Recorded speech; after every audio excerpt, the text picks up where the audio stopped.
Right, okay. Well, welcome everybody to Kent People Before Profit.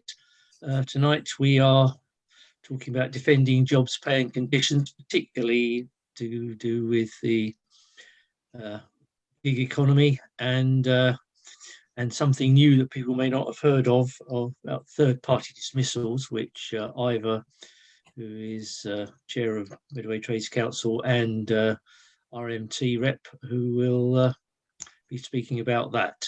First, we have a little film which we will show, and then I'll introduce the speakers properly.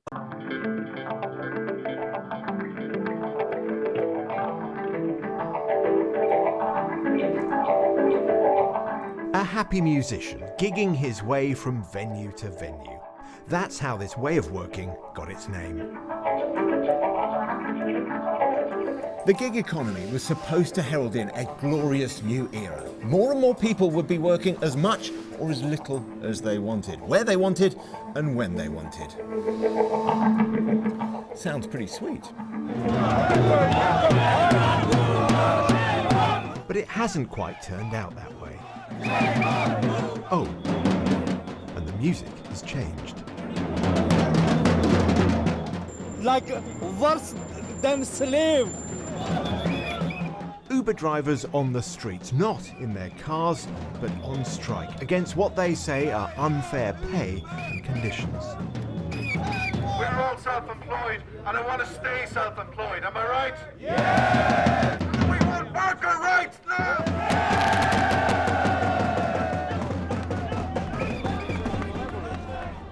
The gig economy was predicted by the work of Nobel Prize-winning economist Ronald Coase.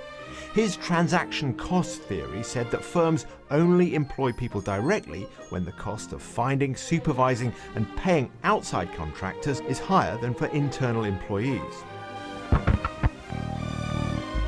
A good example is customer service, which firms used to have in-house, but as technology improved, it was cheaper to outsource the job to call centres. The digital revolution has reduced the transaction cost for outsourcing even further, not just to outside companies, but to individuals. Companies can then shrink to a hard core of key decision makers and employ the rest as and when. The cost savings can be huge. Many industries are being disrupted this way.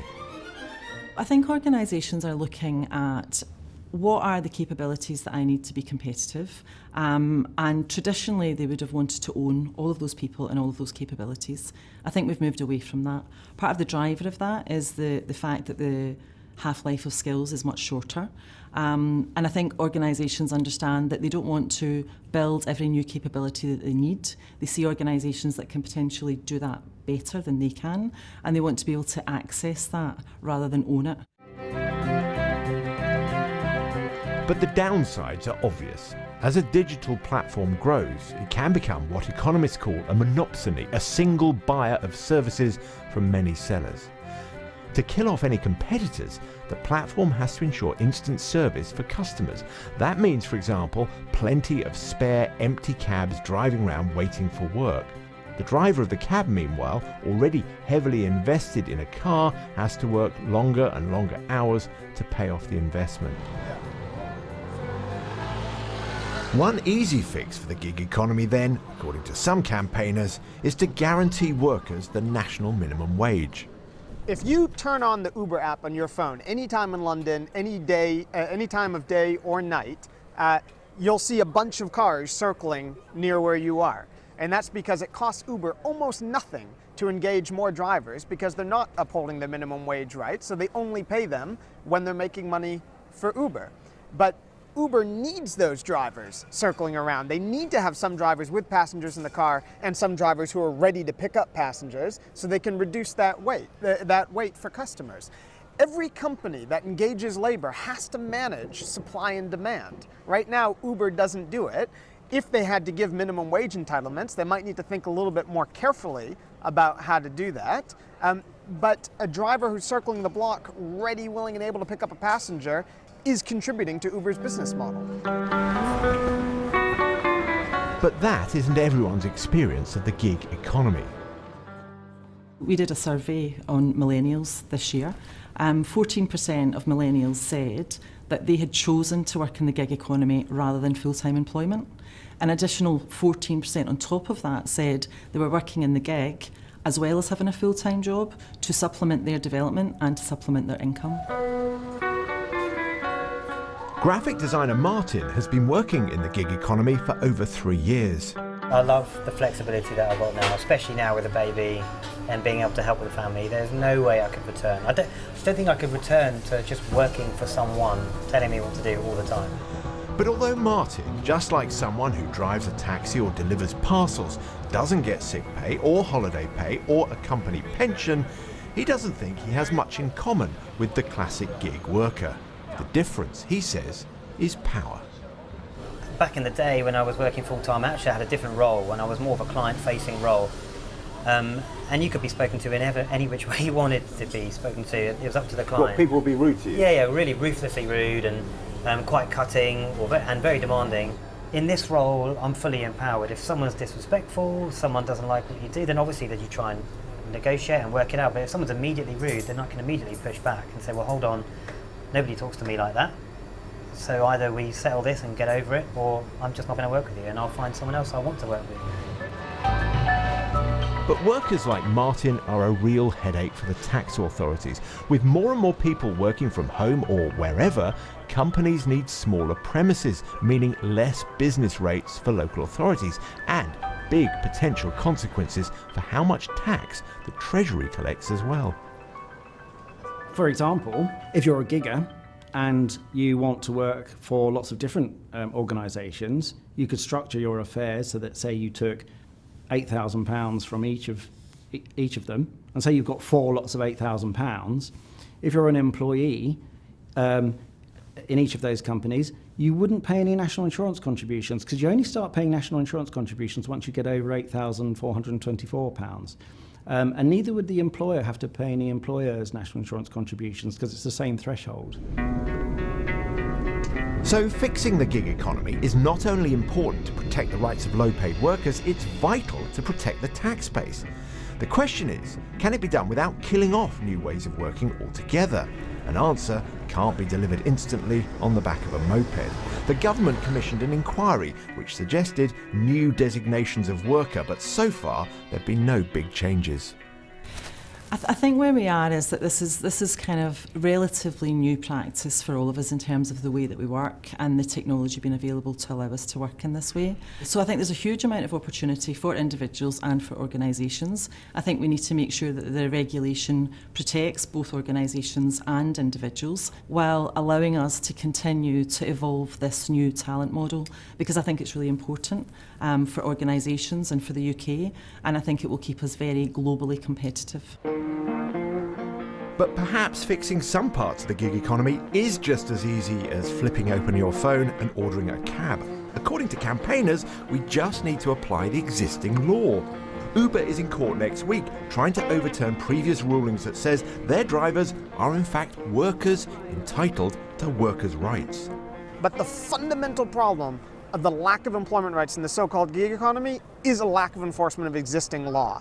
And the answer to how to improve it is not rocket science. We need government to go around enforcing the law like they do in most other industrialized countries, right? And if we talk about power, I think that comes into it because the reason that we have a regime of employment rights is because we've recognized that there's a massive inequality of bargaining power between companies who engage labor and individuals who provide that labor. And therefore we need a system of laws to prevent the companies from exploiting that asymmetrical bargaining power and taking advantage of those individual workers. So the gig economy, it turns out, is just like a music gig. It's all about power. Without it, it's very hard to be heard. Right, okay, so that's a nice little intro into the question of the gig economy. And tonight we have Jamie Woodcock, who is part of the Independent Workers of Great Britain Union, who've been organising and been very successful too, I should say, in organising people in the gig economy. Jamie is also a social economist and a writer. And Jamie will speak for 10 minutes, 15 minutes. And after that, we will have another speaker, and then we will go to this general discussion. So over to you, Jamie. Brilliant. Thanks for the introduction, Steve. I'm an academic, and I do research and organising with the IWGB Union. So Jason, who was speaking in the documentary, is the former General Secretary of the IWGB. So, I mean, of course, what I'm going to say is Jason was the one who was right in that Newsnight segment, and everybody else was terribly wrong. But more seriously, there's a couple of things I want to say. I mean, the first thing is it's a real pleasure to come and speak to you today, because the other thing that I've done today, whilst pretending to work from home or whatever it is, we kind of pretend to do as academics now that we don't have to go in and do things, is went to the strike of delivery riders in London. So all across the UK today, there were strikes of delivery riders, and really I started trying to find out what was happening with Deliveroo 6 years ago, when there was a strike of delivery riders. So what I want to do is to tell you a bit about the gig economy, but really to focus on what's happened with Deliveroo, what's happened with the work, and what's happened with the organising of these workers. Because I think this is a story that tells us something about how work is changing, but also about how people are finding new ways to organise and to fight for rights in various ways. So in 2016, I met my first delivery rider. He was actually a student of mine, and he said, "You should come and talk to some of these riders and try and understand what's happening with this kind of work." And as is often the case with these things, once you see one delivery rider, you suddenly start seeing them everywhere. The turquoise and silver jackets, which, you know, once he told me about this, you know, I kind of would see them out the window or see them traveling around the city. And my interest in Deliveroo work is because at the time, lots of commentators were saying this kind of work is unorganizable, that these workers won't be able to form a trade union, that they won't be able to get pay rises or do anything of the sort. Now, obviously on a day like today, those comments in 2016, when this work was really becoming big in London, obviously don't seem quite so prophetic anymore, because obviously people have organized. But I do think it's worth thinking a little bit about why people said these workers were unorganizable. So a lot of people said they're young workers, or they're migrant workers, or that somehow technology has changed the work so much that these workers can't organize. And if we think about what Deliveroo is not a particularly new thing. People have been having pizzas delivered for quite some time. You know, whether calling up a restaurant or however you were doing it before, what's new about Deliveroo is the scale with which this kind of company can operate. So by using smartphones, by using a kind of digital platform, they've been able to scale up hugely in size, but they haven't really fundamentally changed the work. People are still getting on mopeds or bicycles and taking food around the city to customers. And so a number of these things, people would say that, you know, maybe it was the technology, maybe the nature of the work had changed, maybe it was just that this work is too precarious to organize. And I'd come across a lot of these arguments before with call center workers, that because people were working in call centers, somehow they were no longer going to be organizable, or that this kind of work was something that the trade union movement couldn't deal with.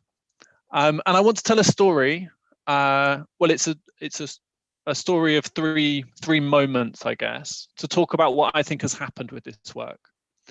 So the first thing to say is, when I met delivery riders in 2016, people had said to me, well, they're all going to be atomized.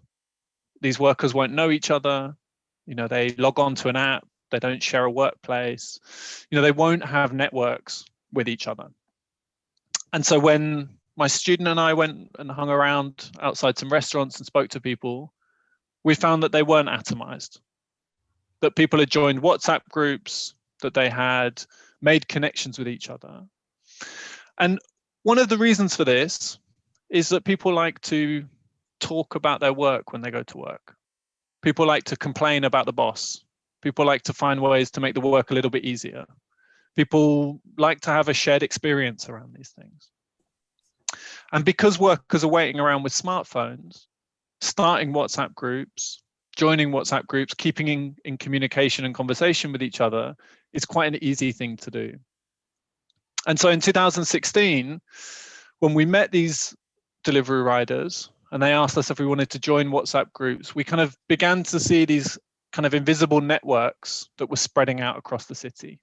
So people would be in different groups for different, from different groups of riders or different areas or so on. And a few weeks later, we started to see people talking about organizing a strike on WhatsApp. And quite quickly, they then had one of the first strikes of food delivery work that happened in the world in London. And so what we can say is these workers, far from being isolated or out of touch with each other, often have a lot of these networks. Often these networks are strengthened by migration. So in London, a large proportion of delivery riders are from Brazil, migrants from Brazil. So have quite a kind of strong identity around the work and build Brazilian worker networks that often mobilize quite strongly around strikes. And one of the points that I've tried to make in my research and if anybody knows the original quote, I'm going to apologize for butchering it terribly. But when E.P. Thompson talks about workers being present at their own making, I think it's important to see how platform workers, delivery riders, were also present at their own making. They brought their own networks onto the platforms. They brought their own wants from the work, their own modes of organizing from other kinds of work that they'd been in. And so delivery riders, much like Uber drivers or other gig workers, don't arrive as a kind of blank slate on these platforms, but they bring things to the work with them, their own networks, their own politics, their own wants from the work. The second story that I want to tell about this kind of work is about how little the platforms communicate with workers. So my student told me something about Deliveroo, which I was particularly surprised about. Is he said, I've never met somebody who works for Deliveroo. I've never met an employee of Deliveroo. I've never met a manager. He joined online. He went to a shipping container in South London and picked up his uniform from somebody who also wasn't employed by Deliveroo. And if anything ever went wrong, he called a call center with outsourced workers who weren't employed by Deliveroo. And one of the reasons for this is these platforms, as I think the video showed quite well, have really made a bargain around pretending that they don't employ people. And part of that pretense is also around not communicating with people. Is if you provide training, if you in a kind of consistent way, you look more and more like an employer. And so platforms try and pull back from any communication to try and strengthen their argument that they are not a food delivery company, but some kind of tech startup that doesn't get its hands dirty with the business of managing people. And from 2016 onwards, people have argued that this is a fiction and that actually these platforms are employers. And so, we've had fantastic news this year of Uber drivers being reclassified as worker status. And I think if I was Deliveroo, I'd be quite worried that the same kind of judgment is going to come for delivery riders too. But in a sense, that failure to communicate with people is another thing that pushes riders to meet each other and to build networks. Is a lot of the riders that I speak to in London say, well, when I joined, I had no idea how to deal with problems in the work or kind of what happens when things go wrong. So I would talk to other riders about it. And so that pulling back from communication forces workers to find ways to do it themselves. Excuse me. The other feature that this leads to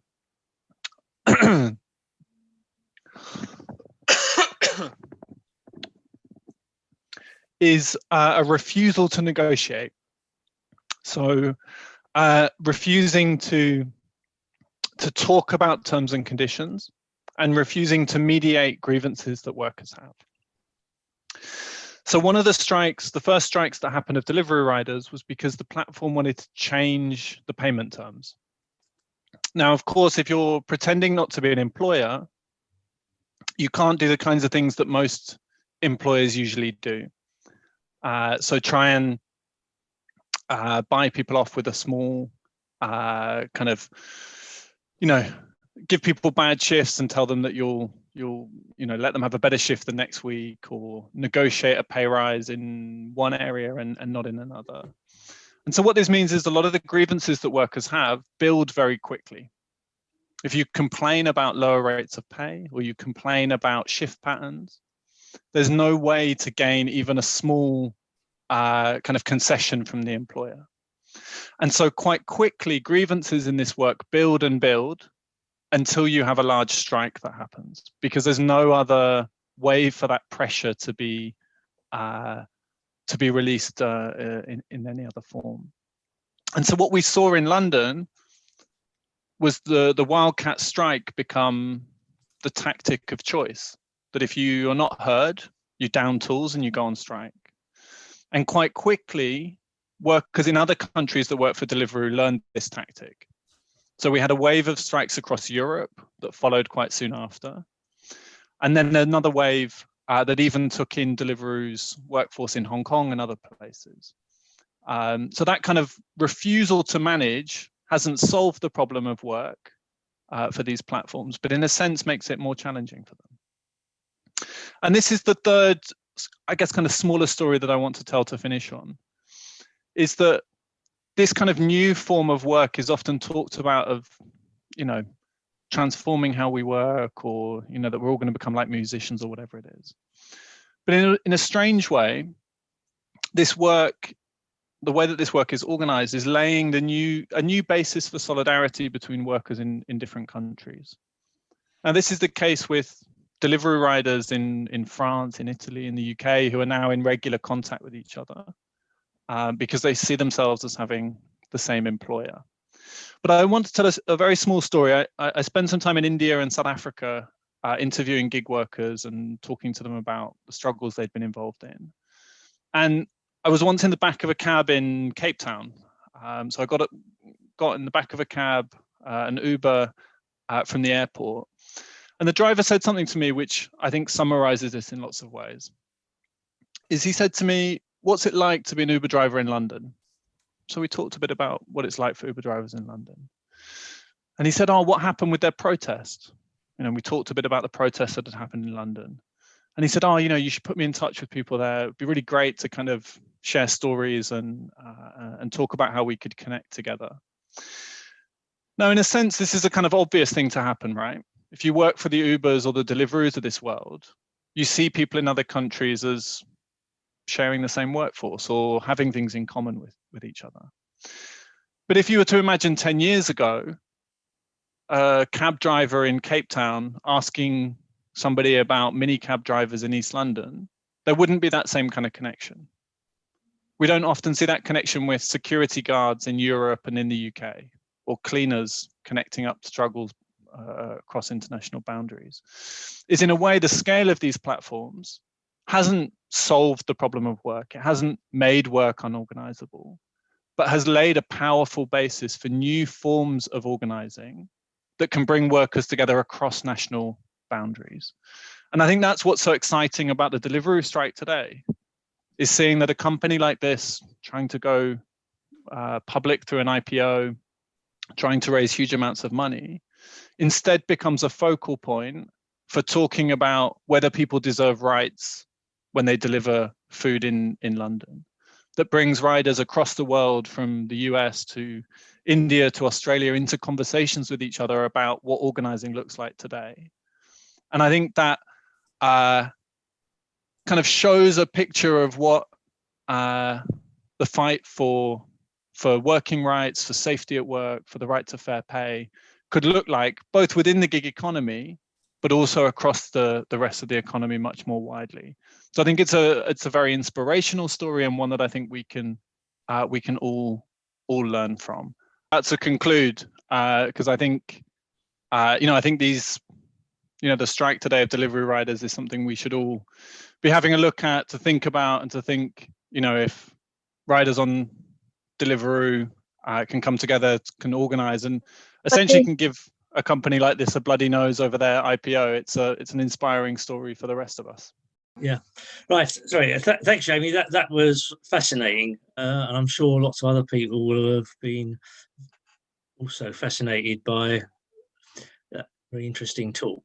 Now I'm going to introduce Ivor Riddell, who is chair of Medway Trades Union Council and chair of RMT Medway General Grades Branch, who is going to talk about third-party dismissals, which is a new unpleasant thing that some employers are now doing.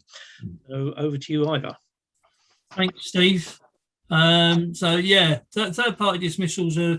I mean, it's been in within the ACAS guidelines for some time, but I think with the sort of push down on workers and workers' rights, it's becoming more common and more widespread. And so first of all, thanks for coming together this evening to discuss and hopefully start organising a pushback against the current narrative of despair and the exploitation of workers using COVID-19 as a free pass, effectively, to maximise profitability at the expense of working class people. So obviously my main subject I'm going to talk about is third-party dismissals. Some of you will already have come across this term and possibly have experience of it. This new wave of exploitation that completely circumvents the employment protections, such as they are, and sacking people without any recourse to justice. It's probably easier if I tell you about a recent case which occurred in my industry, the rail industry, and is currently ongoing because the target is a member of my union, the RMT. Now, there's a young woman called Georgia. She was an onboard cleaner for a contract cleaning company, contracted to the current train operating franchise here in the southeast. Georgia's been working for the cleaning company for 18 months, has a good record, low sickness, good productivity, etc. Georgia is in a relationship with a member of staff at the train operating company who works on the station where she is based. They've hit a point in their relationship where they're in the process of splitting up. One day, while she's at work, her boyfriend calls her across to speak about the situation, and then they get into quite an intense conversation to one side of the platform. Following the conversation, Georgia returns to her duties and continues on with her work. Here the story becomes a little bit more opaque, as there are conflicting views as to who said what, when and where, but the upshot is that Georgia is called in by her manager for an investigatory interview because the manager of the train operating company has written to the contractor complaining about Georgia, stating that she has interfered with a safety critical duty of a member of her team. The investigatory hearing decides that there is no case to answer and Georgia is not guilty of any misconduct, completely exonerated. In the meantime, however, a low-level manager from the train operating company who's made the complaint has written a second time to the contractor stating they do not want Georgia to work on any of their train operating company sites anywhere. So as soon as the investigatory hearing is over, literally as soon as, she is invited to a second meeting to discuss her position under third-party removal, or as it says in ACAS, any other significant reason. This means that if a third party or customer of a contract company is unhappy with a member of the contract staff for whatever reason, they can remove them from their sites. The contractor then tells the employee they have 2 weeks to apply for another post within the contract company, knowing full well there are none.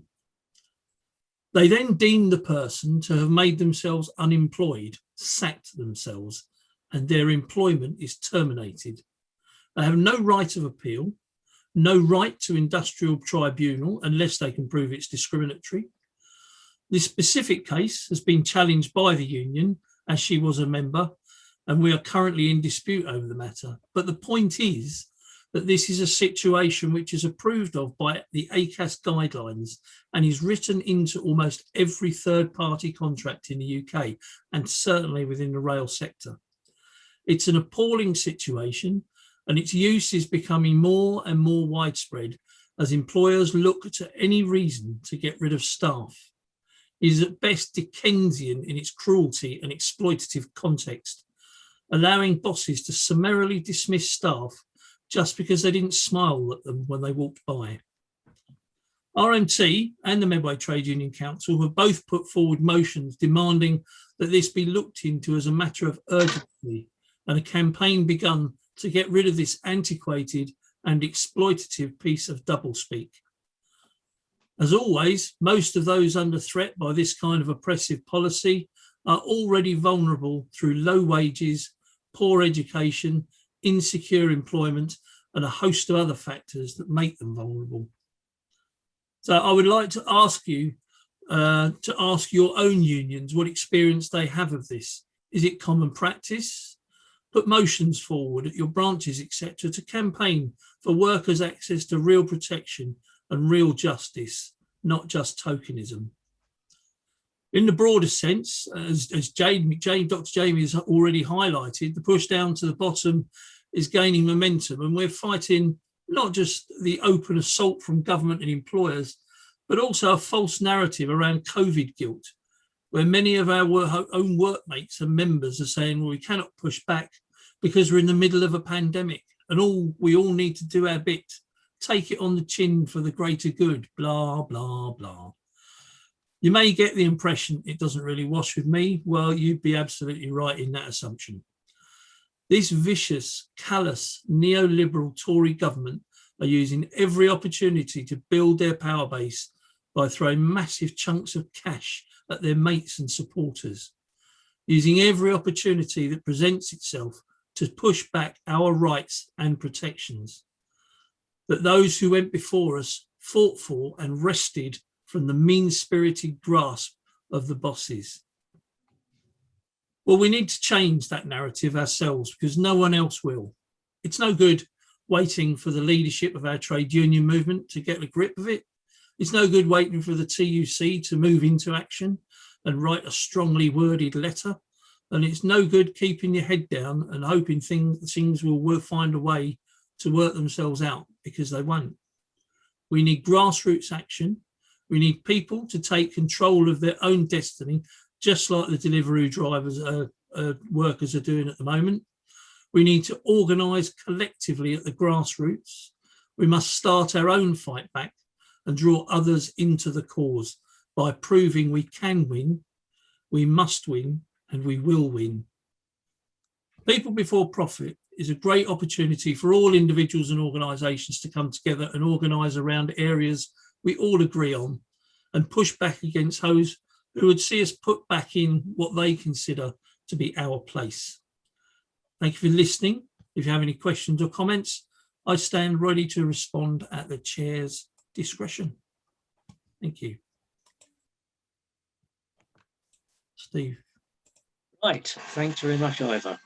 Right, now it's basically open for questions, contributions. If you raise your virtual hand, then I will call you in order. Francine. Well, that was all very shocking. It was quite interesting, the three different approaches we've got. One is this idea of Deloitte's, why they're the arbiters of what personnel, as they used to call it, human capital is about. I'm not sure. I hadn't seen that programme before. Wasn't quite sure where that was going, but it's very, very interesting that they're presented as the experts on human capital, a dodgy phrase in itself. the thing about third-party dismissals, again, was quite new to me, although I've heard a bit about it before.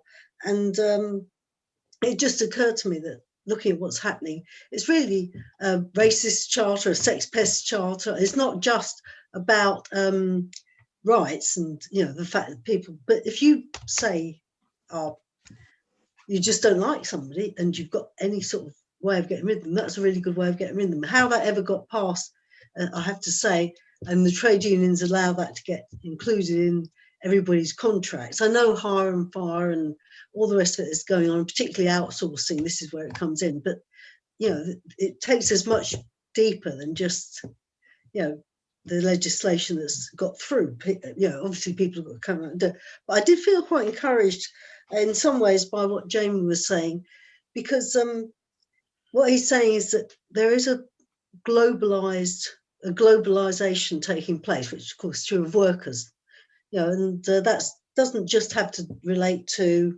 the groups that have been doing so well at organising them, but also other trade unions, which, and I think this idea of globalization, but not neoliberalism, is one that is where we have to, it seems to me, the only place to go.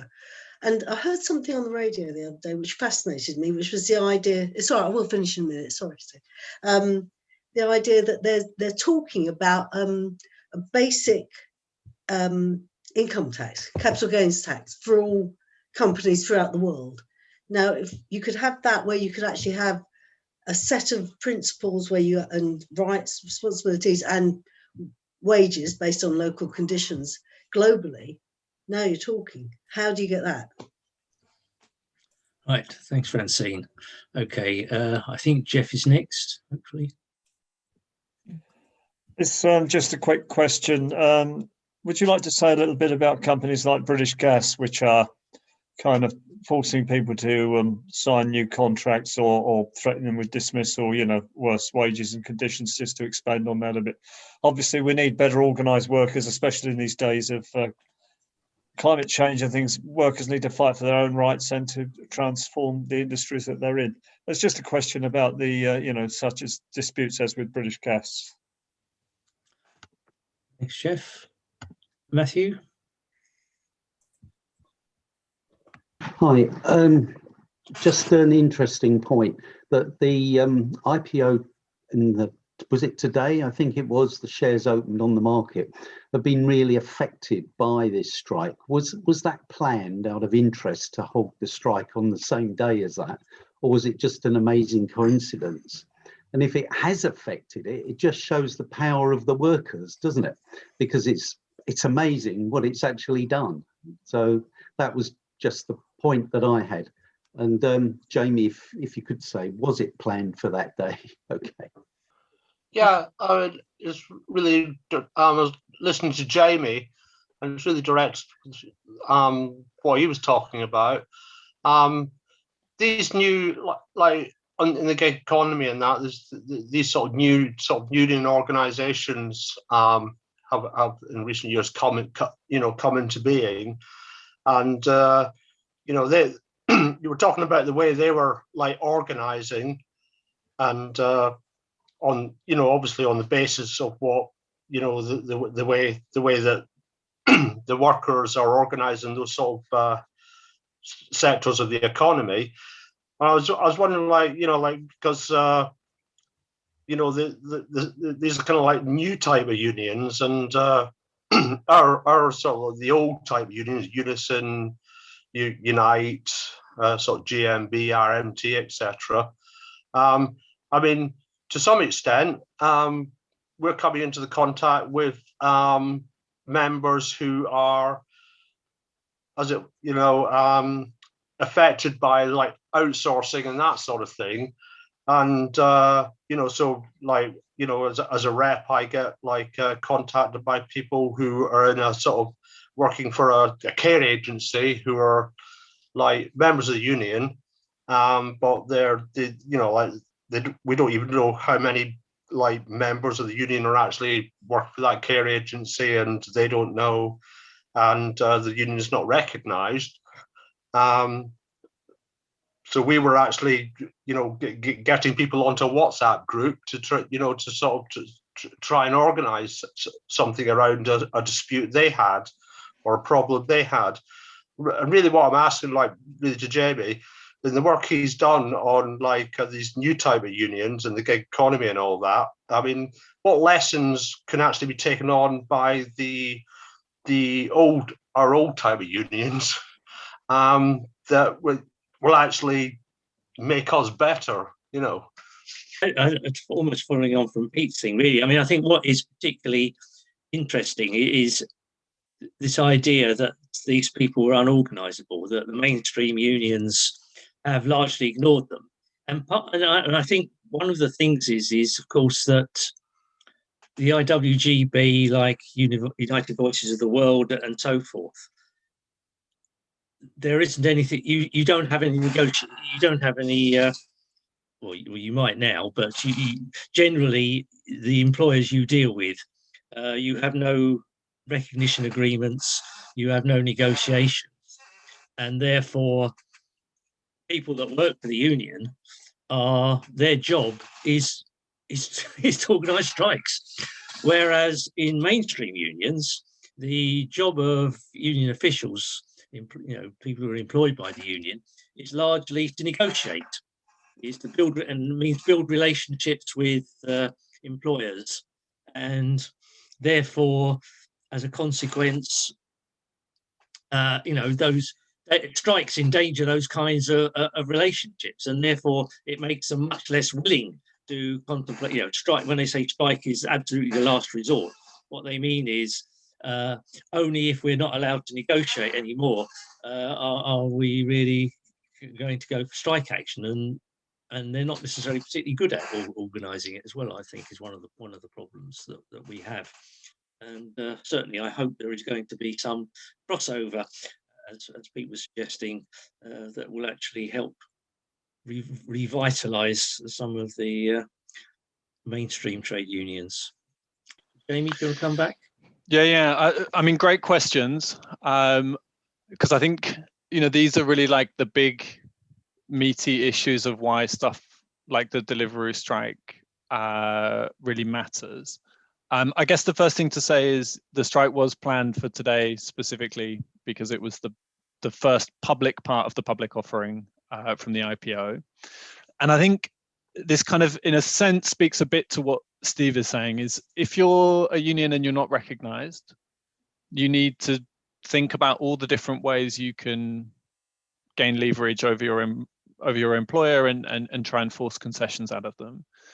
Striking on the day of the IPO is, I think, a really important thing to do, because it shows investors what they're planning to invest in, right? The company doesn't respect people's working rights, it doesn't pay them properly.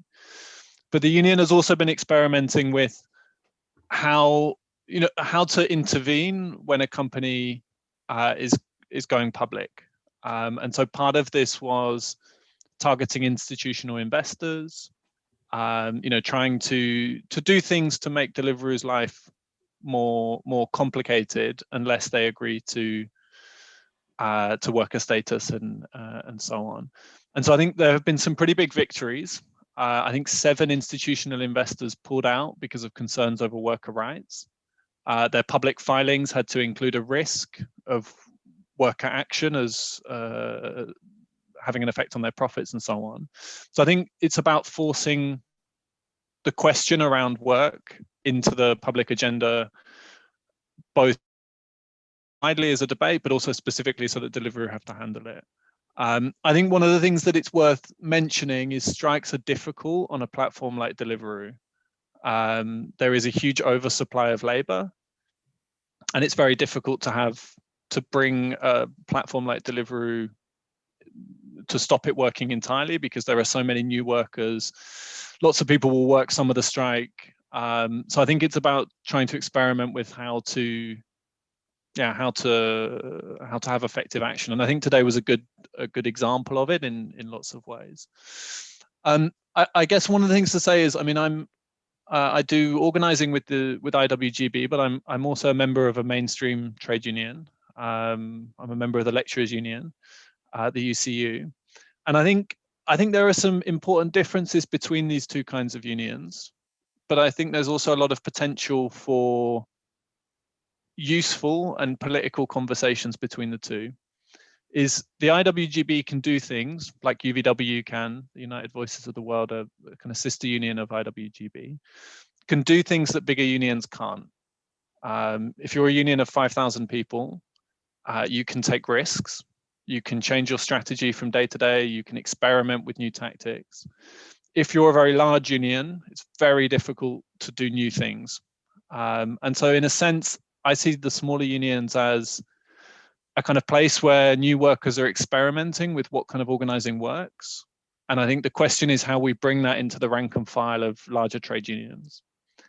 So we had a very long running campaign at the University of London with cleaners and security guards. And we fought to get into every lecturers union branch meeting to talk to them about our campaign, to share tactics about what we were doing, and to encourage them to take action. So I think those kinds of conversations are really important. And I guess just to respond a bit to what you were saying, Steve, I think you're right in terms of, for a lot of the smaller unions, the strike is the method. You know, this is going back to labor history. The IWGB has a couple of recognition deals, some very small ones in very particular places.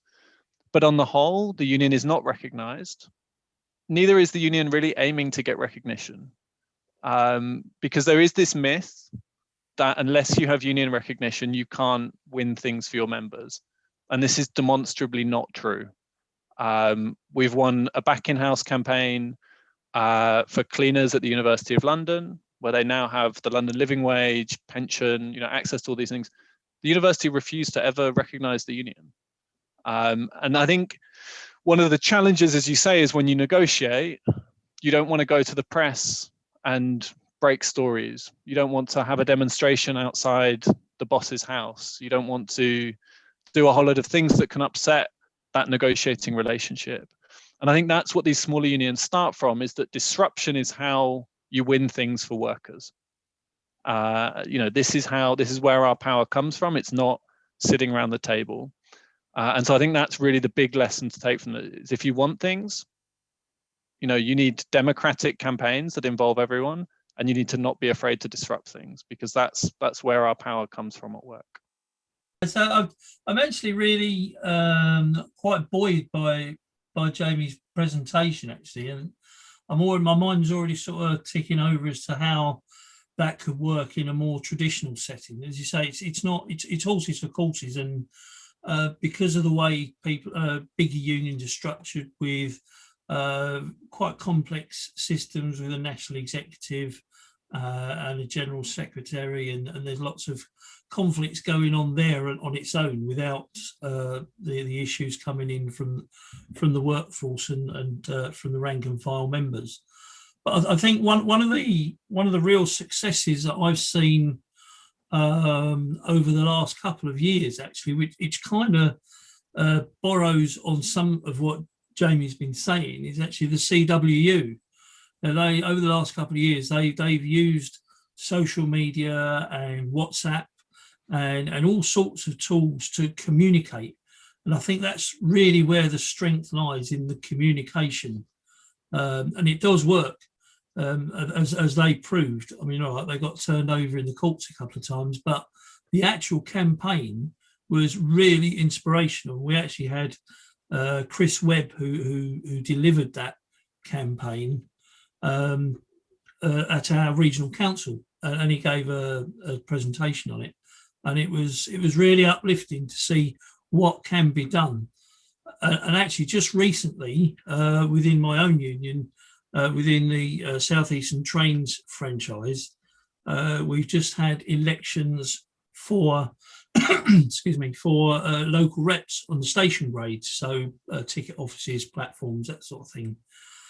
And because of the work that was put in using the new media of WhatsApp in particular, we actually managed to get a 76% turnout on the vote for reps, and it was hugely inspirational, actually, to see people engaging and talking about it and asking questions. So I think there are definitely things that will cross over, but I do agree with Jamie that it is horses for courses, if it's a smaller organisation, you can get in there and you can kick a stink up. But more traditional trade unions, you would face a very long uphill battle to be able to have that sort of freedom to react within a workplace and with an employer. But it's not about a binary choice. We can mix and match these, and I'm actually quite excited to go away and take some ideas to my regional council from this meeting, actually. So I know I was here speaking, but thanks for the ideas as well. I seem to live on Zoom these days. We're in the middle of an industrial dispute ourselves. I'm a Unite rep on a London bus company, and yeah, we live on Teams when we're talking to the management, and Zoom when we're having meetings amongst ourselves, our strike committee. I've been on here on and off all day, but it's very difficult, of course, with COVID to have branch meetings, and the nature of the beast of the industry is difficult to have branch meetings and get everybody to come along. And I know Ivor would appreciate what I'm talking about there. What I've found, you mentioned WhatsApp, and that strikes a chord with me, because what I've done is gradually get all my members to give me their permission, of course, because GDPR, but I've got just about all my members now in a WhatsApp group. I've set them up in a broadcast list, and we go into management. We took for talks. When we come out the talks, I can go straight into WhatsApp, send a message, and most of my members are getting the information that we need to put out there. And you know, it really is a useful tool. Really is a useful tool. And I just wanted to, you know, reinforce that you were saying, Ivor, that communication is a very important thing. I think whether it's a small union or a big union, one of the complaints that I've heard many times is the union doesn't tell us what's going on. We don't hear enough. We don't get any information. And I can put notices up on my union notice board at work until I'm blue in the face, and 10 minutes later somebody will come up and ask me the very information I've just posted up on the notice board. I'm sure we've probably all got experience of that, but I do find that yeah, going forward, WhatsApp is a very good tool, and it's relatively private, so you can you know, you can monitor who's coming in there, whereas in somewhere like Facebook or Twitter, anybody can come in, and it's not private and personal, and you never know if the management are listening. Couple of comments. I mean, the one thing that I was going to ask Jamie again, which is, I think one of the problems that you might have, it's great when it's something that affects everybody. What happens when it affects just a small group of people? It seems to be, you know, you're not going to have much impact if there's 20 drivers who've got a problem, and the rest haven't. You know, you're not going to have a strike. So I was wondering how that was going to be. And just a quick comment on what Ian was saying. I mean, I think there's been some massive strides made in the last couple of years about communicating with members, which is something that annoys me, that you know, so many trade union branches, you know, don't even seem to think about, you know, that this is something that is absolutely crucial.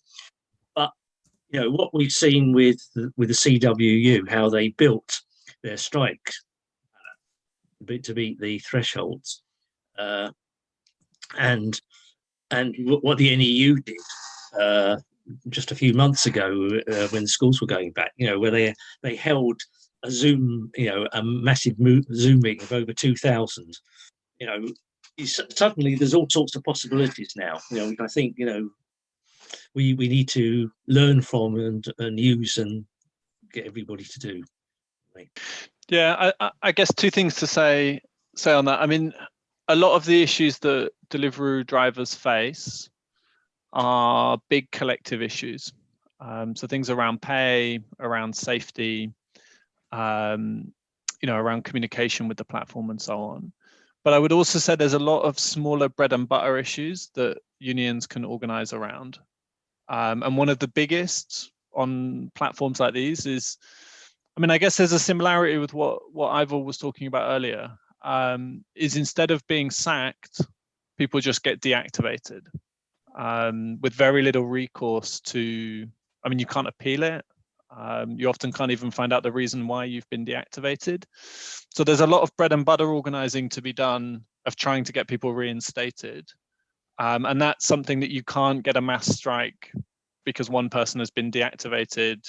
So there's often a lot of, finding ways to, and this is one of the fictions, right, is these platforms say that they don't communicate with people, but yet they do communicate around deactivations and they overturn them from time to time, which they don't want to make public because, it makes them look like they're an employer and they're going back on their decisions.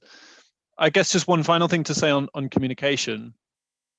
It always baffles me, the kind of issue around why are we not using things like WhatsApp or whatever it is we should use the communication that workers are using already.